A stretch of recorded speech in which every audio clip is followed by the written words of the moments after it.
TG Plus News edizione di Venezia, buonasera. In apertura del nostro notiziario la cronaca. Si è tenuto oggi un tavolo di crisi dedicato alla situazione di difficoltà di DNA SRL di Mirano, azienda storica del territorio veneziano che svolge attività di ideazione, produzione e distribuzione di prodotti di abbigliamento e che oggi conta 25 lavoratori diretti presso la sede centrale di Mirano e circa 50 nei punti di vendita e camicia a gestione diretta.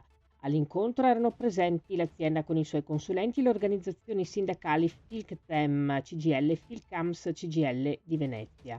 La situazione aziendale si è progressivamente aggravata dal periodo pandemico con la crisi del settore e le insolvenze di importanti clienti. Al tavolo è stata riconosciuta l'attuale difficoltà e sono state discusse le prospettive dell'azienda in ottica di continuità aziendale e mantenimento dei livelli occupazionali.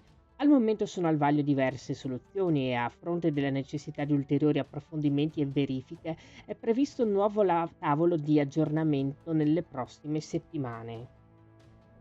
Cambiamo argomento.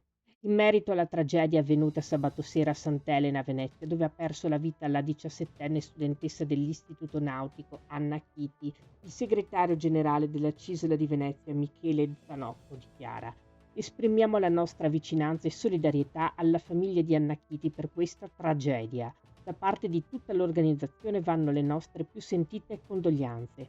Da parte nostra ci auguriamo che sia fatta luce in fretta su quanto accaduto, dagli incarichi della giovane come primo giorno di lavoro alle responsabilità dei superiori.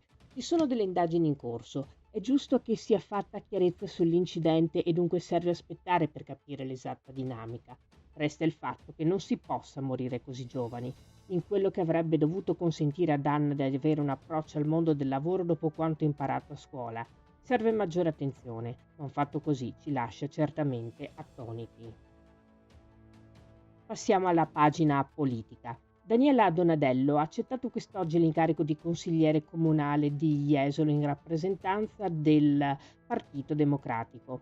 In seguito alle dimissioni presentate nelle scorse settimane da Roberto Rugolotto, il presidente del Consiglio Comunale Lucas Pavanetto ha avviato la procedura di surroga convocando Damiano Mengo in quanto risultante il primo dei non eletti della lista, il quale però ha declinato l'incarico. Il presidente Pavanetto ha quindi provveduto alla convocazione del candidato successivo in rappresentanza della medesima lista, Daniela Donadello, la quale ha accettato l'incarico. Donadello subentrerà ufficialmente a Rugolotto nel corso della prossima seduta di Consiglio Comunale, prevista per il 27 maggio, in seguito all'approvazione della surroga da parte dell'Aula. Parliamo di cultura. Il Comune di Chioggia ha tutte le carte in regola per ottenere il titolo di Capitale Italiana dell'Arte Contemporanea 2027 promosso dal Ministero della Cultura e per sostenere la propria candidatura ha aperto una Call for Ideas rivolta a operatori culturali, artisti, istituzioni e realtà creative nazionali e internazionali.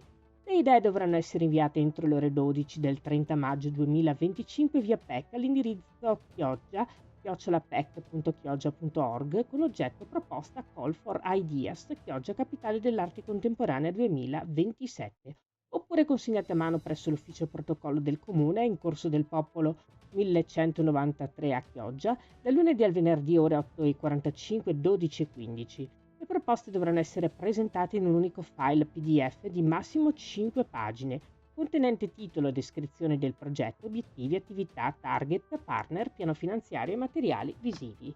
Chiude qui il nostro notiziario. Grazie per essere stati con noi. Arrivederci.